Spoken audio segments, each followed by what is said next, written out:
Chapter 21, Ben Weatherstaff. One of the strange things about living in the world is that it is only now and then one is quite sure one is going to live forever and ever and ever. One knows it sometimes when one gets up at the tender, solemn dawn time and goes out and stands alone and throws one's head far back and looks up and watches the pale sky slowly changing and flushing and marvelous unknown things happening until the east almost makes one cry out and one's heart stands still at the strange unchanging majesty of the rising sun, which has been happening every morning for thousands and thousands of years. One knows it then for a moment or so, and one knows it sometimes when one stands by oneself in a woods at sunset, and the mysterious deep golden stillness slanting through and under the branches seems to be slowly again and again something one cannot quite hear, however much one tries.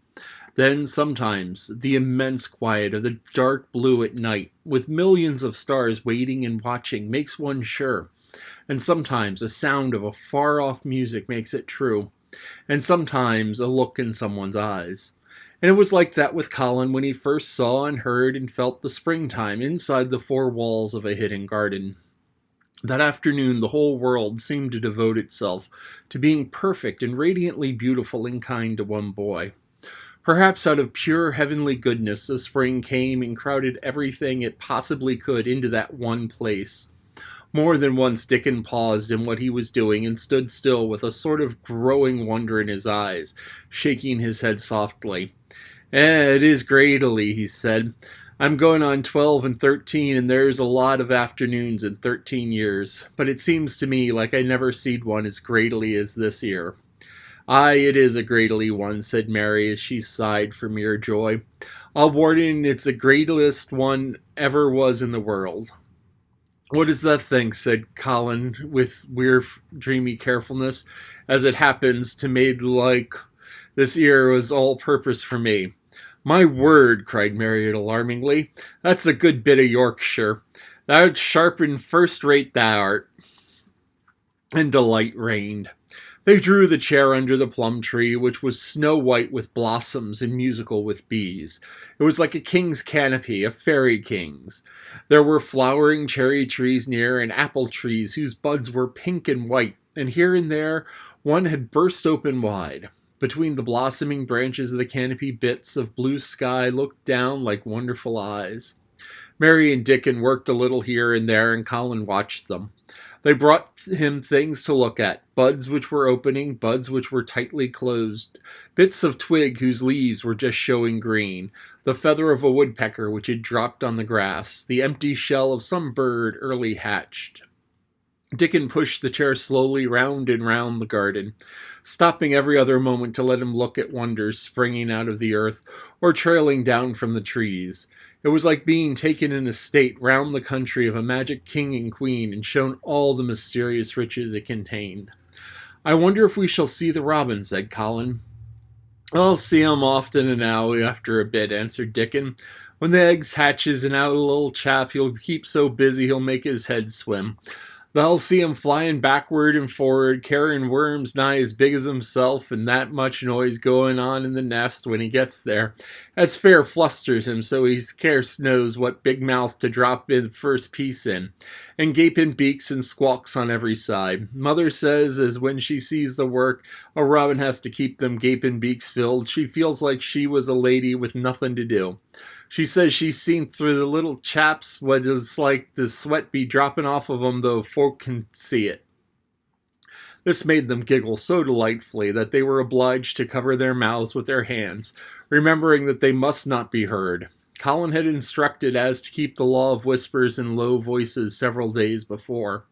He liked the mysteriousness of it and did his best, but in the midst of excited enjoyment it is rather difficult never to laugh above a whisper. Every moment of the afternoon was full of new things, and every hour the sunshine grew more golden.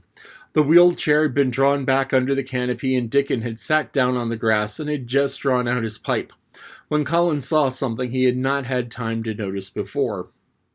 That's a very old tree over there, isn't it? He said.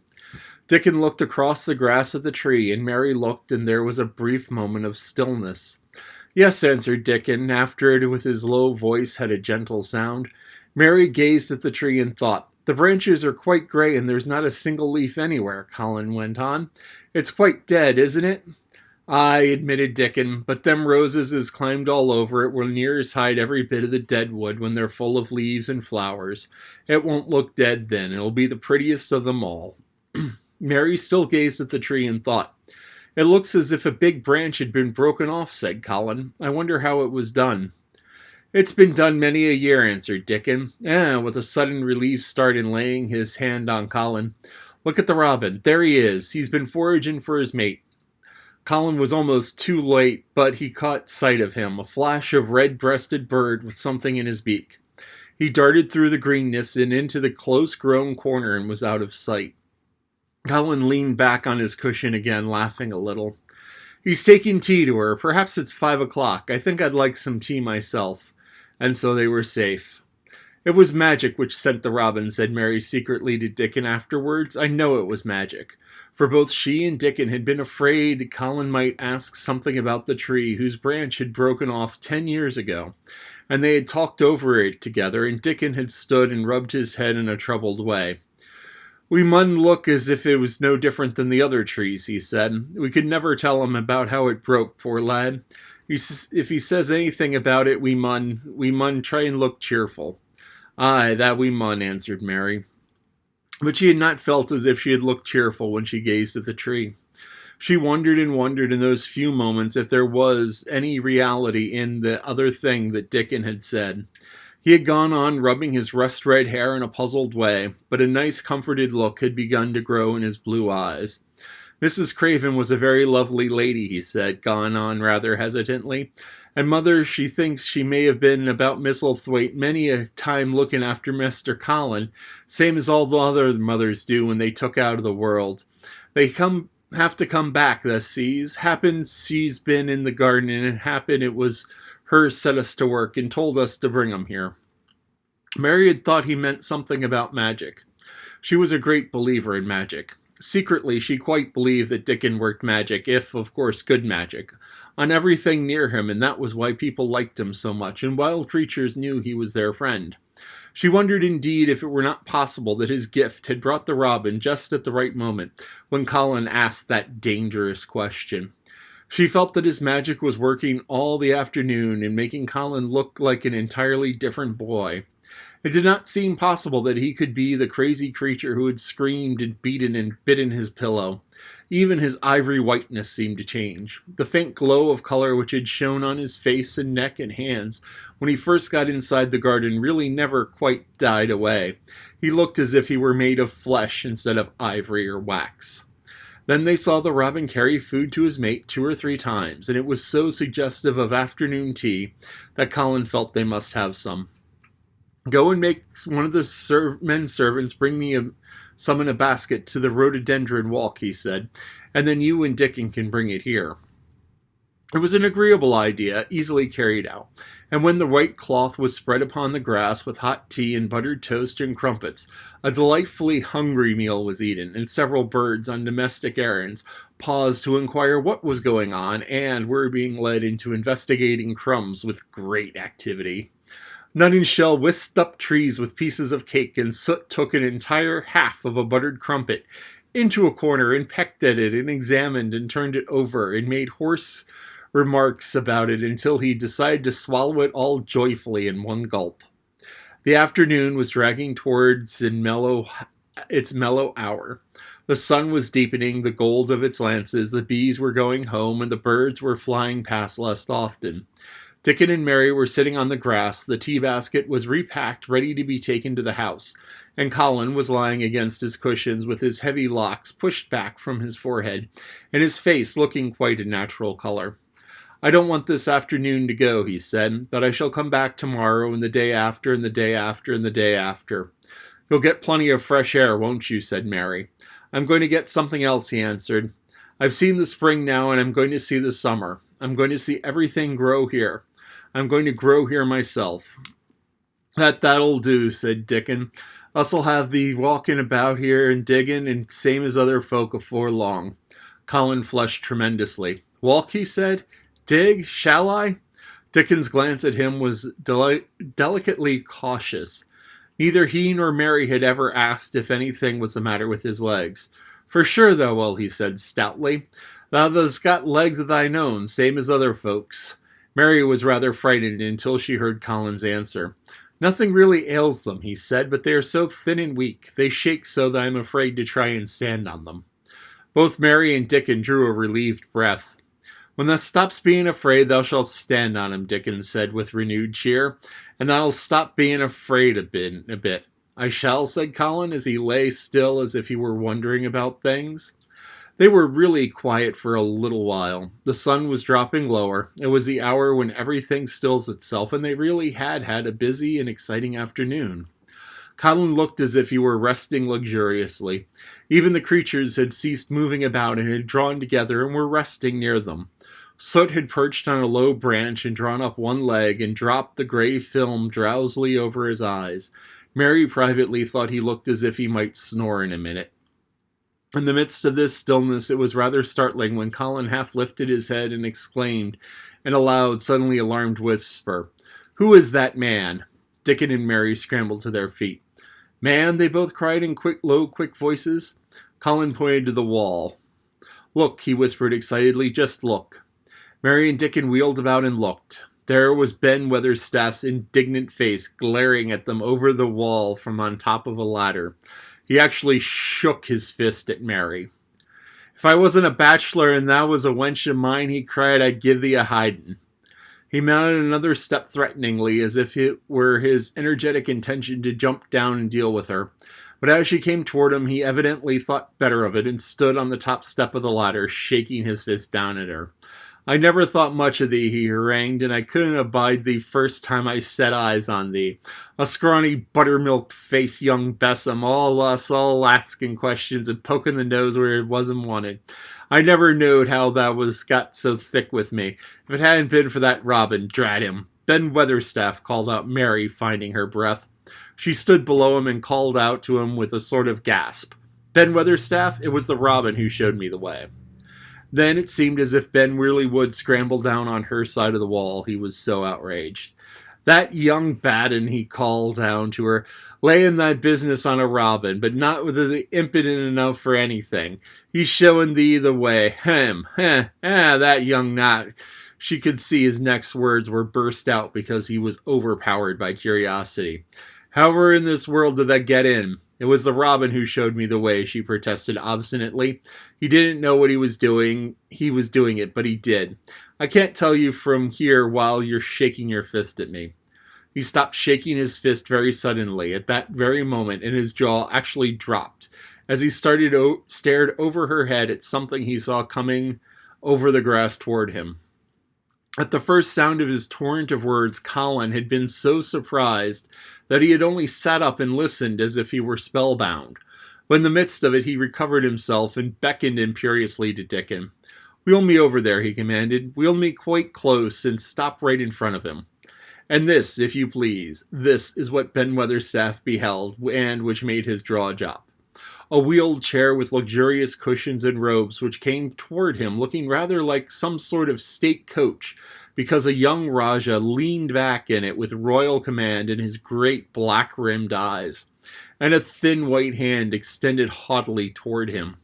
And it stopped right under Ben Weatherstaff's nose. It was really no wonder his mouth dropped open. "Do you know who I am?" demanded the Rajah. How Ben Weatherstaff stared. His red old eyes fixed themselves on what was before him as if he were seeing a ghost. He gazed and gulped a lump down his throat and did not say a word. "Do you know who I am?" demanded Colin still more imperiously. "Answer." Ben Weatherstaff put his gnarled hand up and passed it over his eyes, over his forehead. Then he did answer in a queer, shaky voice. "Who thou art," he said. "Aye, that I do, with a mother's eyes staring at me out of that face. Lord knows how I know how that come here, but thou art the poor cripple." Colin forgot that he had ever had a back. His face flushed scarlet and he sat bolt upright. "I am not a cripple," he cried out furiously. "I'm not." "He's not," cried Mary, almost shouting up the wall in her fierce indignation. "He's not a lump as big as a pin. I looked and there was none there, not one." Ben Weatherstaff passed his hand over his forehead again and gazed if he could never gaze enough. His hand shook and his mouth shook and his voice shook. He was an ignorant old man and a tactless old man, and he could only remember the things he had heard. That hasn't got a crooked back," he said hoarsely. "No," shouted Colin. That hasn't got crooked legs," quavered Ben more hoarsely yet.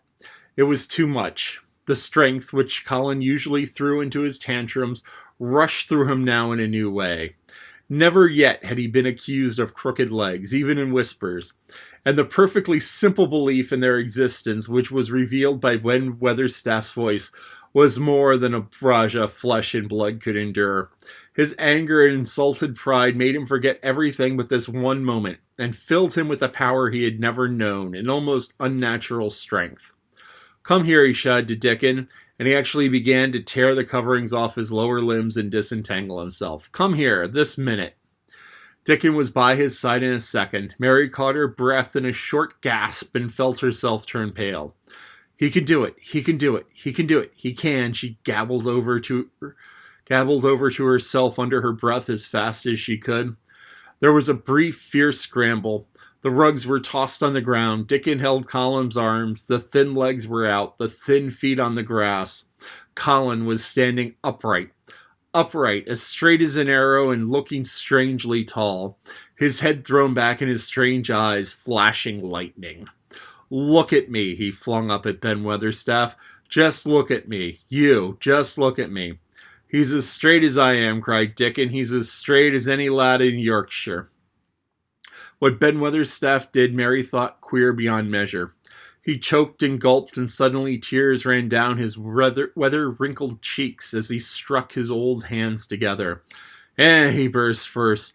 "The lies folks tells. Thou'rt thin as lath, as white as wraith, but there is not a knob on thee. Thou'll make a mon yet. God bless thee." Dickon held Colin's arm strongly, but the boy had not begun to falter. He stood straighter and looked Ben Weatherstaff in the face. "I'm your master," he said, "when my father is away, and you are to obey me. This is my garden. Don't say a word about it. You're to get down from that ladder and go out to the long walk, and Miss Mary will meet you and bring you in here. I want to talk with you. We did not want you, but now you will have to be in on the secret. Be quick." Ben Weatherstaff's crabbed old face was still wet with one queer rush of tears.